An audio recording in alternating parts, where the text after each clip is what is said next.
ao Rei. Glória, aleluia, aleluia, glória. Glória a Deus. Amém. Deus seja louvado. E o Senhor tem palavra de bênção para a nossa vida nessa tarde. Amém, amados? Eu convido você que está com a sua Bíblia, livro do profeta Isaías. Isaías, capítulo 64. A partir do versículo 4. Isaías 64, versículo 4. Você pode fazer uma pergunta para esse irmão que está mais ou menos perto de você. Pergunta assim: irmão, você sabe onde está Deus? Responda ainda não. Não seja, já já a gente vai saber onde é que Deus está. Amém? Isaías 64, versículo 4, diz o seguinte: desde os tempos antigos, ninguém ouviu, nenhum ouvido percebeu, e olho nenhum viu outro Deus, além de ti, que trabalha para aqueles que nele esperam. Eu vou ler de novo.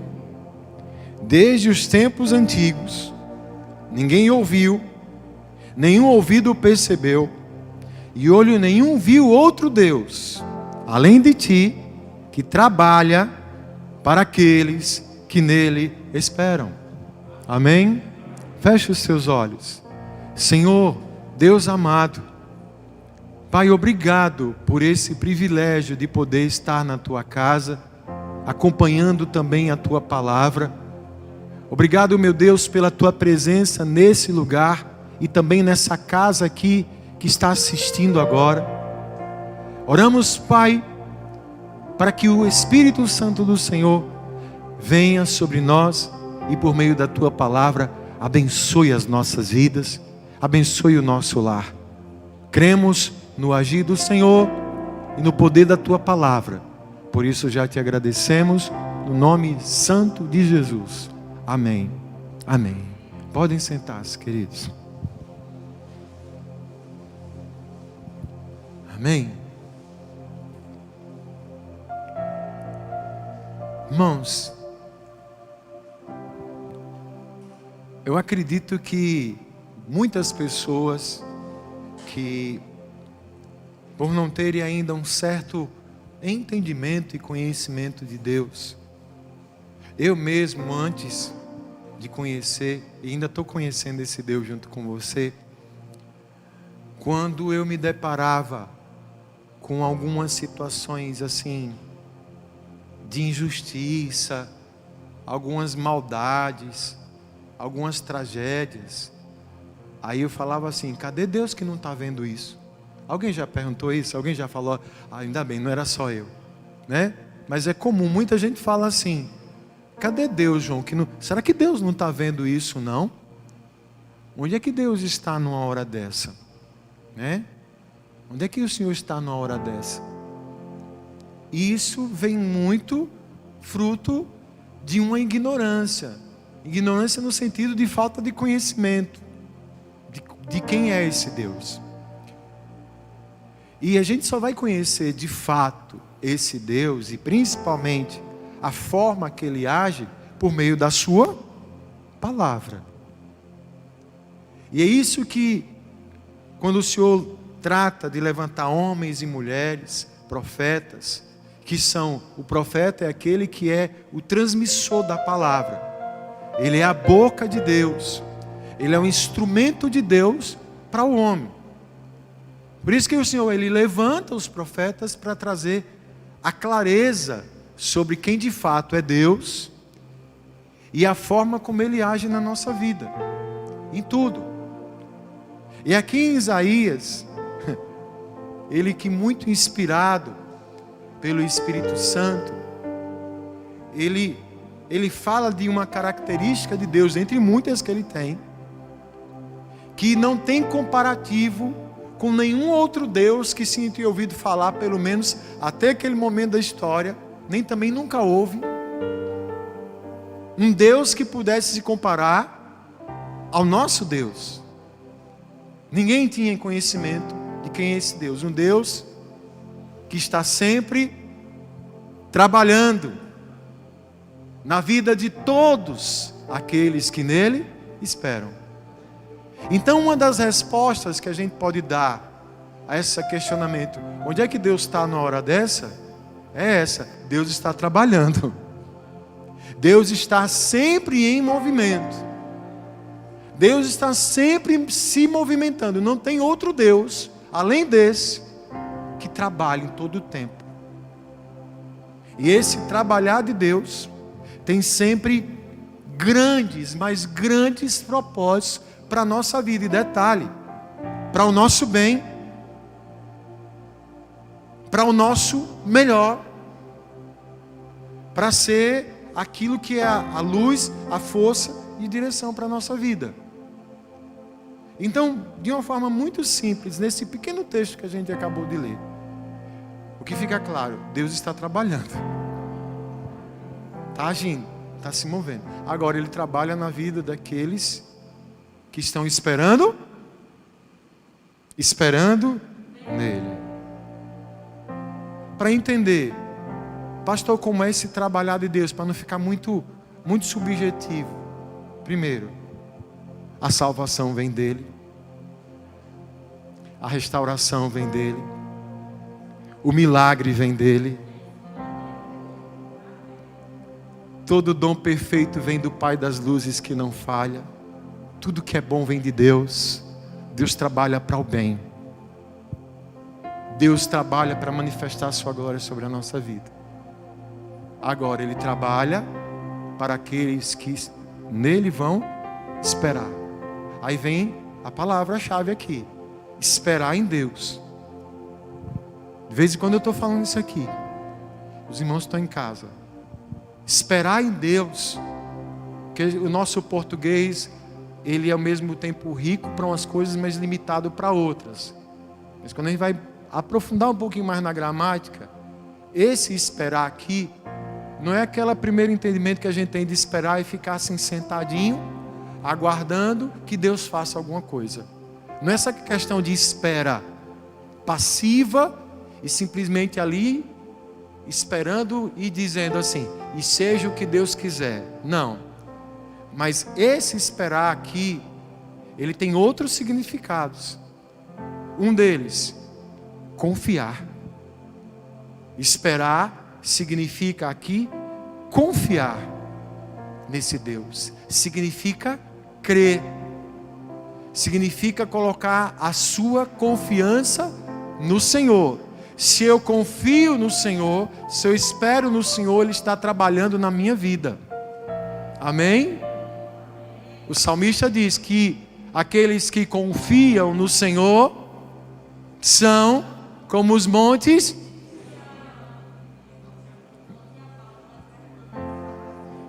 que não se abalam, mas permanecem para sempre. Então esperar aqui não tem nada de passivo, mas é ativo, é confiar, é acreditar. O esperar aqui também significa perseverar. Esperei com paciência no Senhor, então Ele se inclinou para mim e ouviu o meu clamor. Esse esperar com paciência significa, quem é paciente, você só tem paciência porque você é uma pessoa perseverante. Quem está entendendo isso aí? Então, perseverar. Hoje é dia da gente orar pela família. Nosso patrimônio mais caro, como eu costumo dizer aqui, o patrimônio mais caro que a gente tem nessa terra é a família. E a gente sabe que as nossas maiores batalhas são travadas muitas vezes dentro da nossa casa, pela nossa família. É o nosso grande desafio. Mas por que nós estamos aqui nessa tarde e quando a gente puder voltar para a noite, toda terça-feira aqui? Porque nós estamos perseverando, porque cremos que família é uma promessa de Deus. Cremos na obra de Deus dentro da nossa casa. Cremos no milagre de Deus dentro da nossa família.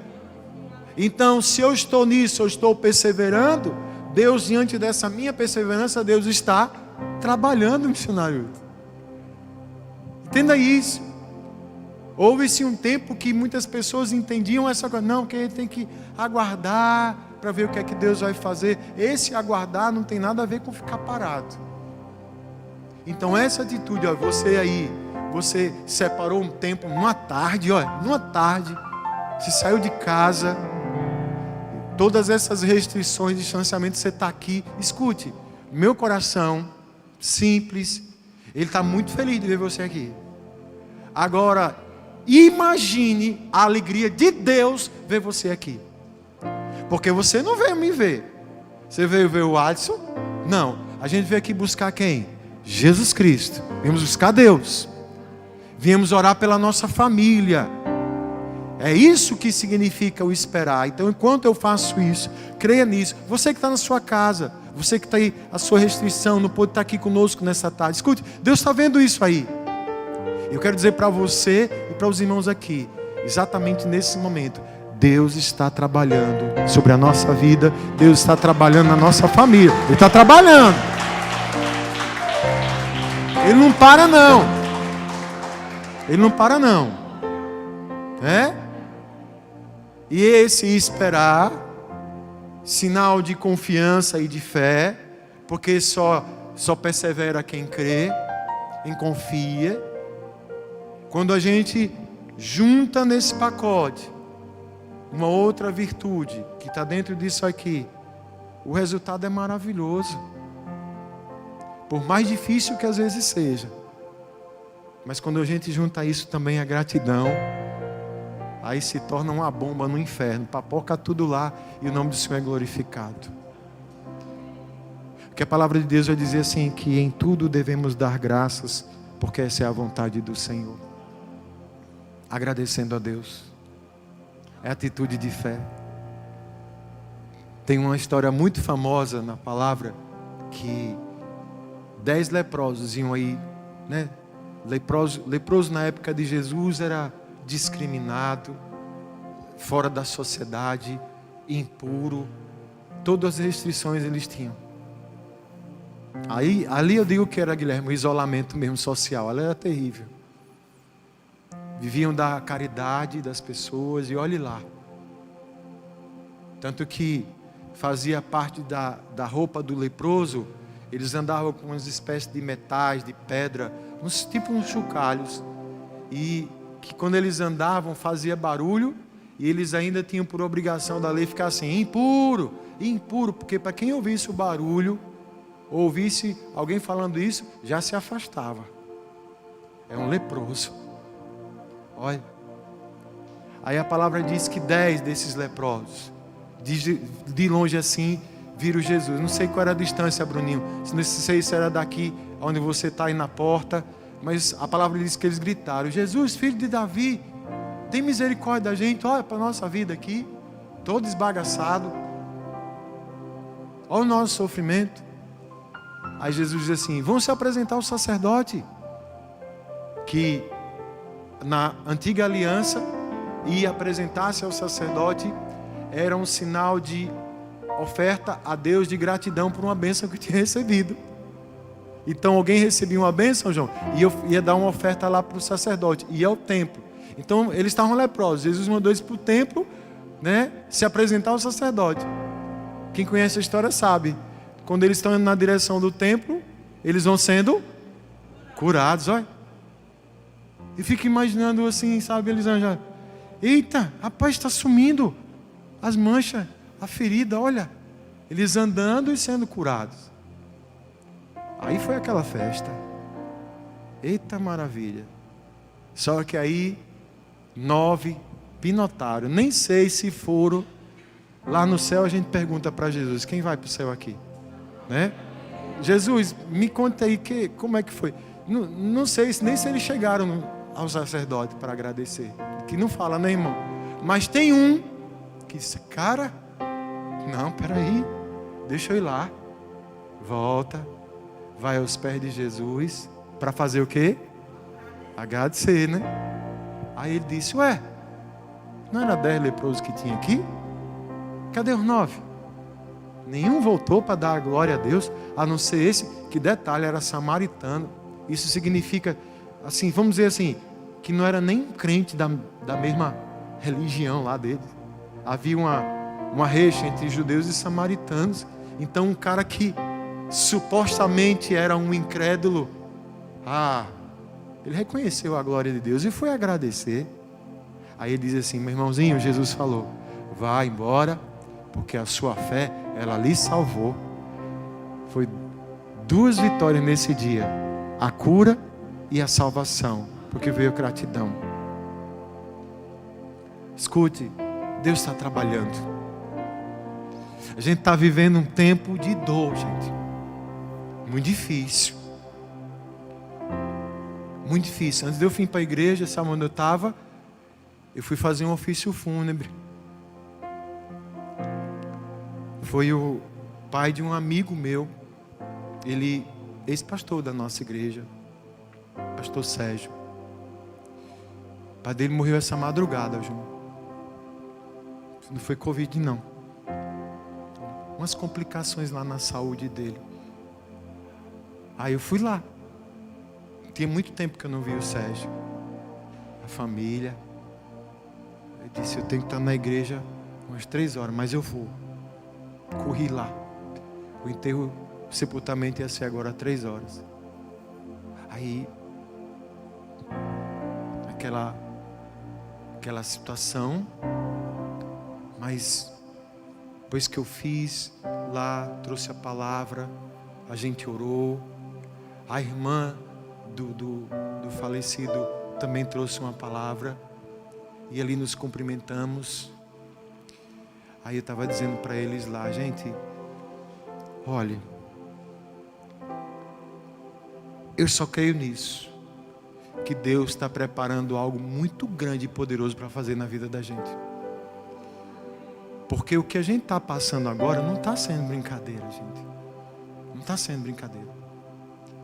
E a nossa alternativa nesse tempo é essa aqui. É continuar confiando no Senhor. Porque mesmo nisso tudo, até essas coisas que aos nossos olhos são ruins, são dolorosas, Deus está trabalhando, tem um propósito. Trabalhando na nossa vida. Essa restrição com a igreja, né? Estão pegando pesado com nós de novo. Não querem deixar a gente abrir. E a gente tem direito de abrir. Mas não quer deixar abrir. Mas Deus está vendo, né? Aí Deus está vendo quem quer. Olha, quem quer, vem. Quem não quer vir, arruma desculpa, né? Mas em tudo isso, que fique no nosso coração, nenhum esforço em Deus é em vão. Nenhum gesto para Deus é em vão. E pode ter certeza que mais do que nunca Ele está trabalhando na nossa vida. E se a gente está esperando nele, se a nossa confiança está nele, se a nossa fé está nele, pode se preparar já para agradecer. Porque Ele já está fazendo uma grande obra nas nossas vidas, na sua casa. Porque não tem outro Deus como esse, não. Não existe outro Deus como esse, que está trabalhando. Apenas creia nisso. Porque é essa certeza que me traz aqui de pé. É por isso que eu estou aqui. Porque eu acredito nesse Deus. Porque se eu acreditasse no homem ou em mim mesmo, meu pai, já era. Estava aqui, mas não. Mas é nessa fé e nessa confiança que a gente marcha. Você que está em casa, firma aí. Deus está trabalhando. Deus está trabalhando, como eu gosto de dizer, está trabalhando com força mesmo. Porque a obra que Deus faz é linda e é perfeita.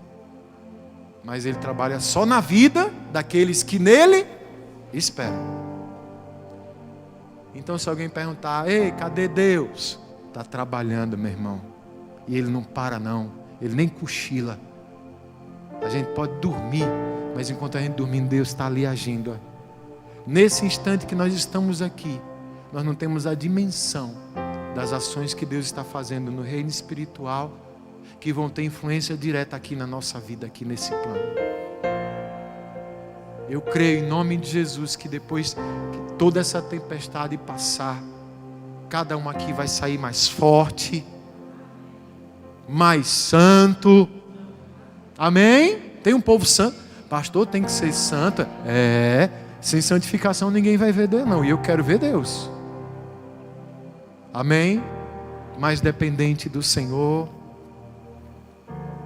Mas nunca pense que diante de tudo isso que a gente está vendo, pense que Deus está parado. Ele não está parado não. Deus está lá na frente já. Deus já preparou, foi tudo. Deus já cuidou, foi de tudo. Então, peraí, pastor, Deus já cuidou? Então, se Deus já cuidou de tudo, se eu for olhar bem, eu tenho algum motivo para ficar estressado? Eu só vou me estressar se eu não confiar. Mas se eu confiar, o que é que acontece quando você, de repente, tem uma coisa para fazer, você percebe que está tudo resolvido. Seu coração, poxa, que alívio. Eu pensei, não, já está resolvido. Caramba, Deus já cuidou de tudo. Então,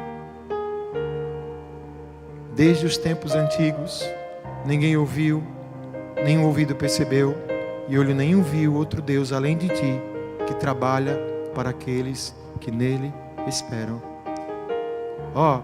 Ele vem ajudar aqueles que praticam a justiça com alegria, que se lembram de ti e dos teus caminhos.